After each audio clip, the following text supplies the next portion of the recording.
అందరు ఎలా ఉన్నారు ఫ్రెండ్స్? అందరు బాగున్నారా? అందరు బాగుండాలి, అందులో మనం ఉండాలి ఫ్రెండ్స్. ఓకేనా? ఈరోజు కచ్చకాయలు వేసింది మా మమ్మీ. చూడండి కచ్చకాయలు, కందిపప్పు, బెల్లం బాగా ఉడకబెట్టుకోవాలి. 2 విజిల్ వచ్చేంత వరకు ఉడకబెట్టుకోవాలి. ఉడకబెట్టుకున్న తర్వాత ఉంచుకోవాలన్నమాట. పప్పు వేడి చేయాలి, బెల్లం కొంచెం దంచాలి, దంచి మిక్సీకి వేసుకోవాలి ఫ్రెండ్స్. పూనాన్ని మిక్సీకి వేసుకొని కొంచెం గోధుమ పిండిలో కొంచెం ఆయిల్ వేసుకొని తడుపుకోవాలి ఫ్రెండ్స్. అంతే, తడుపుకొని చేసుకోవాలి.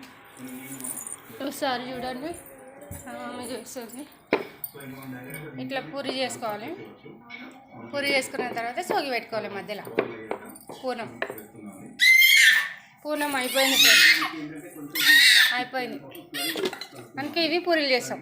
సరేనా? ఇంకేంటబ్బా విశేషాలు? లైక్ చేయండి, షేర్ చేయండి, సబ్స్క్రైబ్ చేయండి. ఓకేనా? Bye bye. Support my channel please.